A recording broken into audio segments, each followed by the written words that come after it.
Hello everyone, welcome to my class. तो कल हमने पढ़ा था बैलेंस बोर्ड थ्योरी के बारे में और on the basis of covalent orbital हमने पढ़े थे पिछले कुछ टाइम सिग्मा बॉन्ड और पाई बॉन्ड के बारे में। इसी से रिलेटेड हम आज एक टॉपिक स्टार्ट करते हैं, दैट इज हाइब्रिडाइजेशन।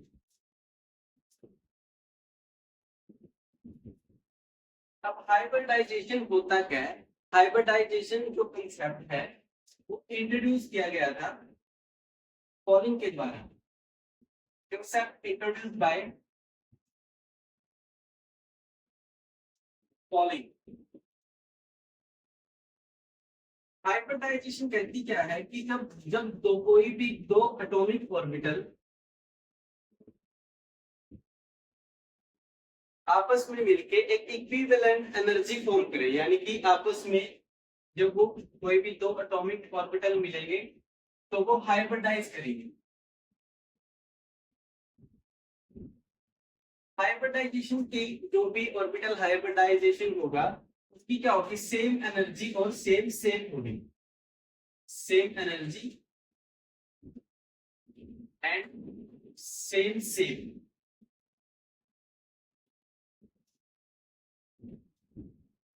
तो हाइब्रिडाइजेशन होने के लिए हमारे पास कोई भी दो एटॉमिक ऑर्बिटल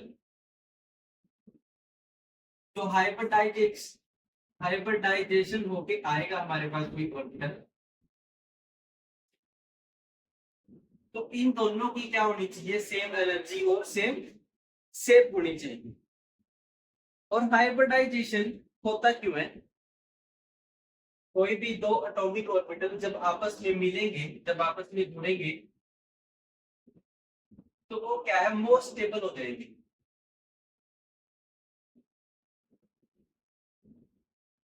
तो to get more stability to atomic orbital are hybridize. तो दो एटॉमिक ऑर्बिटल जो है क्या हो जाएंगे? हाइब्रिडाइज। और इस हाइब्रिडाइज प्रोसेस को ही हम क्या बोलते हैं?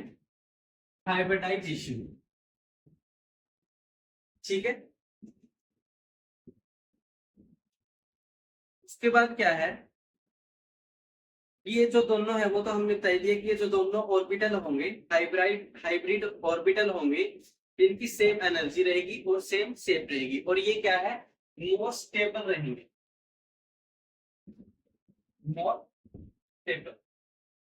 इसके बाद कुछ फीचर्स हैं एटॉमिक ऑर्बिटल के और हाइब्रिडाइजेशन के। कुछ फीचर्स हैं वो जानते हैं कि हम what is the features of hybridisation.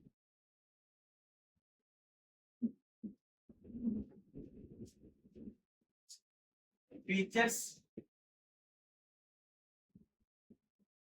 Of hybridization. पहला फीचर क्या है कि नंबर ऑफ एटॉमिक ऑर्बिटल जो है वो इक्विवेलेंट होंगे, equivalent to number of hybridize, number of hybrid orbital. इसका क्या मतलब है? यानी कि जब कोई भी एस ऑर्बिटल या फिर पी ऑर्बिटल जब दोनों आपस में कंबाइन होते हैं तो जो उनकी एनर्जी है वो सेम हो, वो हम दो ही काउंट करेंगे। यानी कि अगर ये एस है और ये पी ऑर्बिटल है तो ये मिलके क्या बनाएंगे? S P orbital. मिलके क्या बनाएंगे? S P orbital. This is the first feature of hybridization. First feature of hybridization. उसी प्रकार अगर कोई भी एक एस ऑर्बिटल है और दो क्या है? पी ऑर्बिटल, तो ये क्या बनाएंगे? sp2 orbital. sp2 ऑर्बिटल यानी कि इसमें जो है कितने ऑर्बिटल होंगे? तीन हाइब्रिड ऑर्बिटल होंगे। तीन हाइब्रिड ऑर्बिटल, और इसमें दो हाइब्रिड ऑर्बिटल होंगे, एस ऑर्बिटल और पी ऑर्बिटल, दोनों मिला के जब कंबाइन होंगे तो दो हाइब्रिड ऑर्बिटल इसमें बनेंगे एसपी हाइब्रिडाइजेशन में, और तीन हाइब्रिडाइजेशन किसमें बनेंगे, sp2 में, एक s ऑर्बिटल और दो p ऑर्बिटल। उसके बाद हमारा दूसरा फीचर क्या कहता है कि जो हाइब्रिड ऑर्बिटल होगा उसकी एनर्जी और शेप क्या होगी, सेम होगी। हाइब्रिड ऑर्बिटल की क्या होगी, एनर्जी और शेप, हाइब्रिड ऑर्बिटल की एनर्जी और शेप क्या रहेगी, सेम रहेगी, same number of energy and shape. उसके बाद हमारा थर्ड फीचर है जो वो क्या कहता है कि हाइब्रिड ऑर्बिटल जो है मोर इफेक्टिव होते हैं बॉन्ड बनाने के लिए।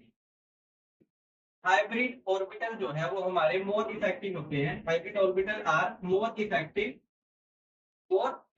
To form bond, to form bond. Feature हमारा क्या कहता है, फोर्थ फीचर हमारा क्या कहता है, fourth feature of hybridization is saying that कि ऐसा जरूरी नहीं है कि हाफ फील्ड बैलेंस इलेक्ट्रॉन ही, हाफ फील्ड ऑर्बिटल ही हमारा हाइब्रिडाइज करे, हाइब्रिड करे, ऐसा कोई जरूरी नहीं है। बल्कि जो हमारा फुल्ली फील्ड ऑर्बिटल है, फुल्ली फील्ड ऑर्बिटल में भी हमारा हाइब्रिडाइजेशन कर सकता है, फुल्ली फील्ड ऑर्बिटल में भी हमारी जो है हाइब्रिडाइजेशन हो सकती है। तो ये जो है चार फीचर है हाइब्रिडाइजेशन के। इसके बाद कुछ कंडीशंस होती हैं हाइब्रिडाइजेशन की, वो कंडीशंस अब हम करते हैं। कंडीशन क्या है,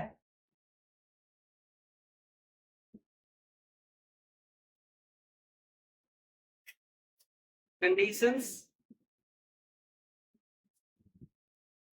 ऑफ हाइब्रिडाइजेशन।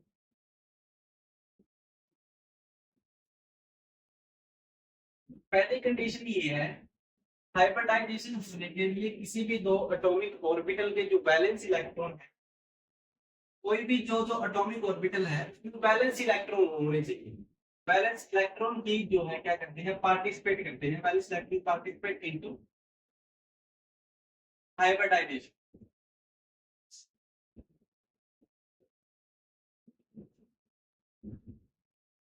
यानी कि ये कंडीशन हमें क्या कहती है कि कब जब दो कोई भी ऑर्बिटल, एटॉमिक ऑर्बिटल आपस में मिलकर हाइब्रिडाइजेशन बनाएंगे, यानी कि वो दो मिलकर हाइब्रिड होंगे, तो उनमें बैलेंस इलेक्ट्रॉन का पार्टिसिपेट होना बहुत ही जरूरी है। This is the first condition. Second condition हमें क्या कहती है कि the orbital undergoing hybridization should have almost equal energy. Hybridization के लिए क्या होनी चाहिए, इक्वल एनर्जी होनी चाहिए।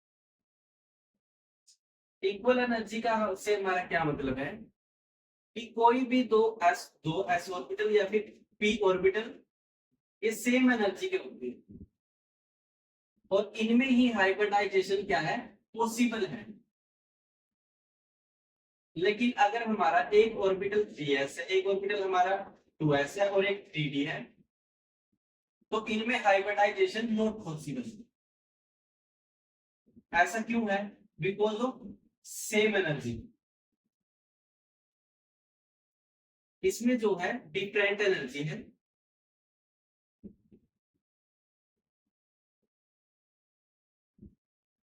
लेकिन हमारी हाइब्रिडाइजेशन जो है वो सेम एनर्जी में ही हो सकती है। इसलिए 2s और 3d में hybridization is not possible. This is the second condition of hybridization. इसके बाद what is the third condition of hybridization. इसमें क्या कहता है कि दो जो ऑर्बिटल है उनमें मिनिमम रिपल्सन होना चाहिए। मिनिमम रिपल्सन होना चाहिए। मिनिमम रिपल्सन कब होगा, जब कोई भी दो वैलेंस इलेक्ट्रॉन दूर दूर होंगे और जितना ज्यादा मिनिमम रिपल्सन होगा उतने ही वो क्या करेंगे, मोर स्टेबल होंगे। और यही तो हमें बैलेंस बोर्ड थ्योरी कहती है।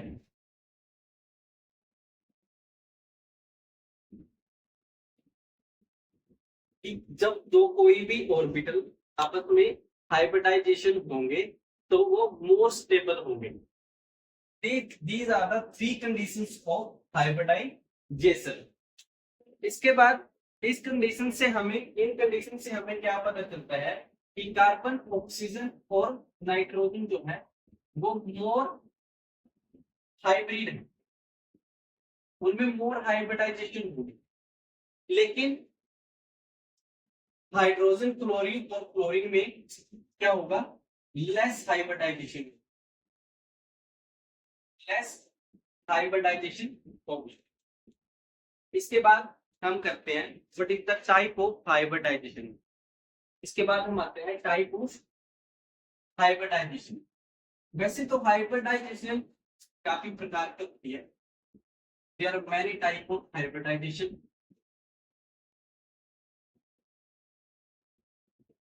एक बार हम टाइप ऑफ हाइब्रिडाइजेशन जो है वो लिख लेते हैं। Types of hybridization, sp hybridization, sp2 hybridization, sp3 hybridization, sp3d hybridization, sp3d2 hybridization, उसके बाद dsp3 hybridization, d2sp3 hybridization और एक dsp2 hybridization। These are the some type of hybridization। इसमें क्या होता है कि sp हाइब्रिडाइजेशन में क्या होगा, एक s ऑर्बिटल और एक जो है p ऑर्बिटल, जब ये आपस में कंबाइंड होंगे तो ये मिलके क्या बनाएंगे, sp हाइब्रिडाइजेशन, मिलके क्या बनाएंगे, sp हाइब्रिडाइजेशन। उसके बाद क्या है, sp2 हाइब्रिडाइजेशन, जब एक s ऑर्बिटल और दो p ऑर्बिटल कंबाइन होंगे तो ये मिलके क्या बनाएंगे, sp2 हाइब्रिडाइजेशन। इसी प्रकार sp3 hybridisation, one s orbital और 3 p ऑर्बिटल जब कंबाइन होंगे तो आपस में क्या बनाएंगे, sp, मिलकर क्या बनाएंगे, sp3 हाइब्रिडाइजेशन, sp3 हाइब्रिडाइजेशन। उसी प्रकार इसमें एक s ऑर्बिटल, 3 p ऑर्बिटल और एक d ऑर्बिटल, d ऑर्बिटल जब मिलेगा तो क्या बनाएगा, sp3।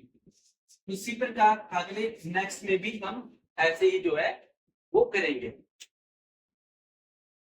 तो सबसे पहले हम देखते हैं sp हाइब्रिडाइजेशन के बारे में। अब हम इन टाइप्स को एक एक करके जो है डिस्कस करेंगे। फर्स्ट होएगा हमारा sp hybridization. First is sp hybridization. इसमें क्या कहता है कि one s electron, one s orbital और वन p ऑर्बिटल जब आपस में कंबाइन होते हैं तो क्या बनाते हैं, sp हाइब्रिडाइजेशन। इसमें क्या है, 50% तो s ऑर्बिटल होते हैं, 50% s ऑर्बिटल और 50% p ऑर्बिटल, 50% क्या होंगे, p ऑर्बिटल, और तो मिलकर दोनों बनाएंगे, उनको हम बोलेंगे sp orbital. sp hybridization, sp hybridization की जो ज्योमेट्री होती है वो होती है लीनियर ज्योमेट्री, लीनियर ज्योमेट्री। हम एक एग्जांपल भी इसका ले सकते हैं। What is the example of sp hybridization? This is BCl2। हमें पता है इसमें सेंट्रल एटम कौन सा है? Be। Be इज हमारा सेंट्रल एटम। बेरिलियम का एटॉमिक नंबर कितना होता है हमें पता है 4। This the number, atomic number of beryllium is 4। तो इसकी इलेक्ट्रॉनिक कॉन्फ़िगरेशन क्या होगी? 1s2 2s2। तो हमारे जो s ऑर्बिटल है ये तो कंप्लीट है, लेकिन p ऑर्बिटल हमारा कंप्लीट नहीं है। और ये क्या कहता है कि s ऑर्बिटल और p ऑर्बिटल दोनों मिलके क्या होते हैं? दोनों मिलके क्या बनाते हैं? हाइब्रिडाइजेशन। अगर हम एक इलेक्ट्रॉन हमारा अगर इधर ट्रांसफर हो जाता है तो s में भी उतने ही इलेक्ट्रॉन हो जाएंगे और p में भी उतने ही इलेक्ट्रॉन हो जाएंगे। तो इससे हमारा क्या बनेगा? sp hybridization. इससे हमारी बनेगी sp हाइब्रिडाइजेशन। और sp हाइब्रिडाइजेशन की जो ज्योमेट्री होती है वो होती है लीनियर ज्योमेट्री, यानी कि उसकी शेप होती है तो लीनियर होती है। इससे हमें पता चल जाएगा कि BCl2 की ज्योमेट्री क्या है? लीनियर ज्योमेट्री है। तो इसका स्ट्रक्चर कुछ इस प्रकार से हम बना सकते हैं। This is the structure of BeCl2। तो ये हो गई sp हाइब्रिडाइजेशन के बाद। इसके बाद हम आते हैं sp2 हाइब्रिडाइजेशन।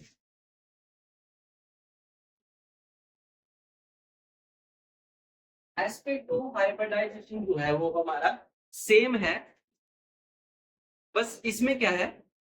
sp2 हाइब्रिडाइजेशन में हम क्या करेंगे?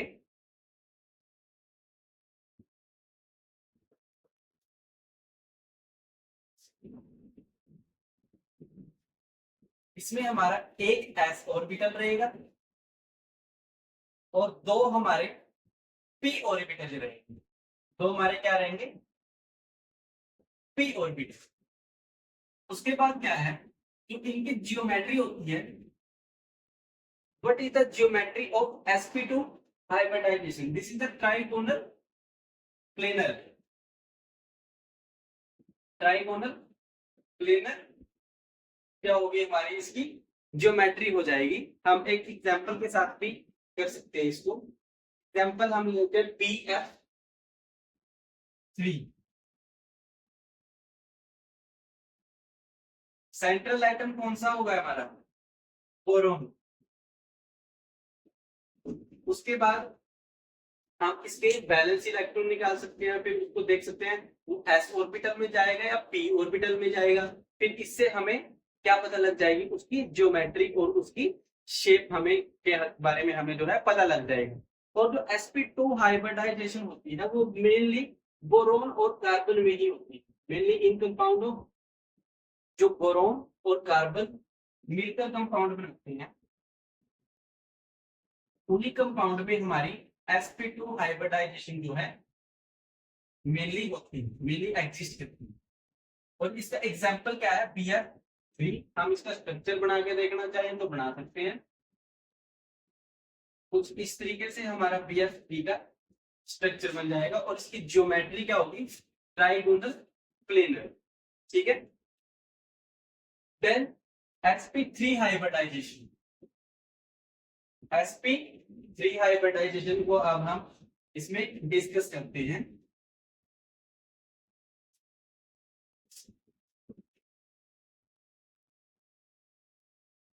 sp3 hybridisation. sp3 हाइब्रिडाइजेशन में हमारा क्या होगा? एक होगा s ऑर्बिटल और तीन हो गए हमारे p ऑर्बिटल, यानी कि 25% s orbital 25% s orbital exist करेगा और 75 जो हमारे हैं p ऑर्बिटल इसमें एग्जिस्ट करेंगे। 75% हमारे इसमें क्या करेंगे, p ऑर्बिटल एग्जिस्ट करेंगे। और इसकी ज्योमेट्री जो होगी, what is the geometry of sp3 hybridization? This is the tetrahedron geometry. Tetrahedron geometry, इसका एग्जाम्पल कोई भी हम ले सकते हैं, लाइक CH4, हम इसका एग्जाम्पल ले सकते हैं। तो sp3 हाइब्रिडाइजेशन में क्या होगा, 1 s ऑर्बिटल और 3 p ऑर्बिटल, यानी कि 25% of s orbital and 75% of p orbital. Geometry tetrahedral geometry. अगर हम इसका स्ट्रक्चर भी पढ़ाएंगे तो कुछ इस प्रकार से जो है वो हमारा CH4 का स्ट्रक्चर बनेगा। ओके, ये बात हुई हमारी sp और s और p हाइब्रिडाइजेशन। इसके बाद हम देखते हैं हाइब्रिडाइजेशन ऑफ d ऑर्बिटल कैसे होता है।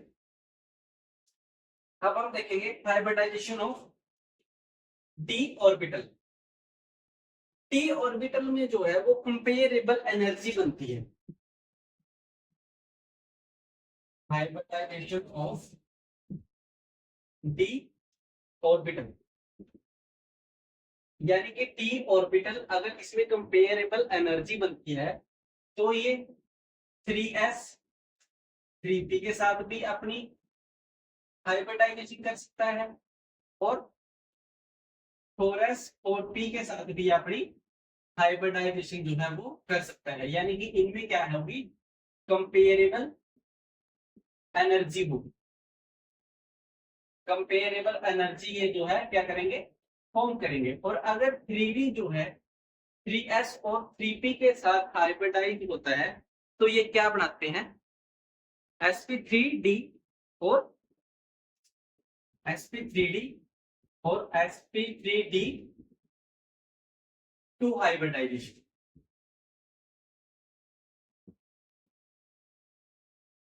और अगर ये 4s और 4p के साथ हाइब्रिडाइज होते हैं तो ये क्या बनाते हैं, dsp2 dsp3 और d2sp3 हाइब्रिडाइजेशन।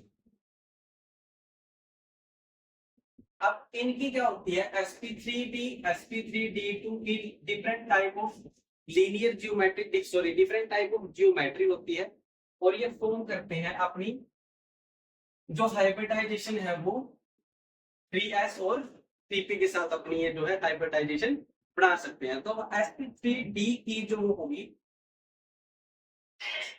ज्योमेट्री होगी वो होगी trigonal bipyramidal geometry. Trigonal bipyramidal geometry. और sp3d2 की ज्योमेट्री होगी वो होगी हमारी ऑक्टाहेड्रल ज्योमेट्री। Octahedral geometry. उसके बाद अगर ये 4s अगर 3d 4sp के साथ कंपेरेबल एनर्जी शेयर करता है, यानी कि साथ अगर उनके साथ अपनी वो बनाता है हाइब्रिडाइजेशन बनाता है, तो इनकी ज्योमेट्री क्या होगी, इसकी जो sp3d2 की ज्योमेट्री होगी वो होगी square planar geometry. Square planar geometry. और d तो sp3 की होगी वो क्या होगी, ऑक्टाहेड्रल ज्योमेट्री। Octahedral geometry. और d sp3 की जो ज्योमेट्री होगी वो हमारी होगी square pyramidal geometry. Square pyramidal geometry. तो these are the hybridization of d orbital. These are the hybridization of d orbital. Okay. तो ये क्या है, जो 3d ऑर्बिटल है वो 3s के साथ भी अपनी और हाइब्रिडाइजेशन बनाते हैं और 4s और 4p के साथ भी अपने हाइब्रिडाइजेशन बनाते हैं। इस वजह से इनकी 3s की 3d की जो ज्योमेट्री है वो ट्राइगोनल बाइपिरामिडल ज्योमेट्री होती है, और sp3d2 की ज्योमेट्री होती है वो ऑक्टाहेड्रल ज्योमेट्री। dsp2 की ज्योमेट्री होगी तो वो होगी स्क्वायर प्लेनर ज्योमेट्री, और dsp3 की स्क्वायर बाइपिरामिडल, और dsp23 की ऑक्टाहेड्रल ज्योमेट्री। तो ये कुछ टाइप के हमारे पास हाइब्रिडाइजेशन होती है। sp2 sp3 के बारे में हमने अभी पढ़ा, और अब sp3d2 और dsp2 dsp3 d2 sp3। तो आई होप सो कि आपको जो है हाइब्रिडाइजेशन के बारे में और इनकी जियोमेट्री के बारे में क्लियर अब अच्छे से हो गया होगा। ये जो है बैलेंस बॉन्ड थ्योरी का ही एक पार्ट है, बैलेंस बॉन्ड थ्योरी पे बेस करती है हाइब्रिडाइजेशन पे। उसके बाद हम करते हैं limitations of valence bond theory. Limitations of valence bond theory. अब इनकी लिमिटेशंस क्या कहती है?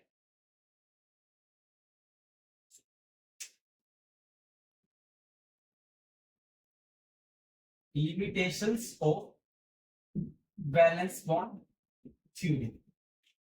हमें पता है कि बैलेंस बॉन्ड थ्योरी जो है वो हाफ ऑर्बिटल के बेस पे ही डिपेंड नहीं होती, बल्कि वो फुल्ली फील्ड ऑर्बिटल के बेस पे भी डिपेंड हो सकती है। फुल्ली फील्ड ऑर्बिटल में भी हाइब्रिडाइजेशन जो है वो हो सकती है। लेकिन बैलेंस बॉन्ड थ्योरी क्या है, वो it could not explain the nature of couldn't explain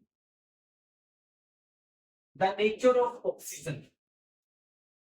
ये जो है ऑक्सीजन का नेचर क्या है डिफाइन नहीं कर पाता। अकॉर्डिंग टू हिम ऑक्सीजन क्या है, डायमैग्नेटिक है। According to VBT theory oxygen is a diamagnetic. But experimentally क्या देखा गया है कि ऑक्सीजन वो है हमारा वो पैरामैग्नेटिक। ऑक्सीजन क्या है, पैरामैग्नेटिक। अब what is the difference between diamagnetic and paramagnetic? Paramagnetic में क्या होता है, ये क्या है, अट्रैक्ट करते हैं magnetic field, attract magnetic field. और डायमैग्नेटिक क्या है, repel, repulsion of magnetic field. यानी कि इसमें पैरामैग्नेटिक में अट्रैक्ट करते हैं और डायमैग्नेटिक में क्या करते हैं, repulsion of magnetic field. BPT theory क्या कहती है कि ऑक्सीजन जो है वो हमारा डायमैग्नेटिक, लेकिन एक्सपेरिमेंटली हमें ये पता चलता है कि ऑक्सीजन जो है वो पैरामैग्नेटिक है। इसलिए यहाँ पर बीपीटी थ्योरी क्या हो गई हमारी, फेल हो गई। वो ऑक्सीजन का नेचर बताने में क्या हो गई, बीपीटी थ्योरी फेल हो गई। अब सेकंड लिमिटेशंस क्या है, it could not explain, it could not explain about genome, it could not explain about genome। इसमें क्या कहता है, जीनोम में क्या कहता है कि in case of xenon there is no half filled orbital, then it should, xenon के केस में क्या है, कोई भी half filled orbital, half filled orbital नहीं है, तो बीपीटी थ्योरी इसको एक्सप्लेन नहीं कर पा रही है। बीपीटी थ्योरी क्या कहती है कि हाफ फील्ड ऑर्बिटल जब ओवरलैप करते हैं तो वो एक बॉन्ड फॉर्म करते हैं, ओवरलैप करते हैं तो बॉन्ड फॉर्म करते हैं।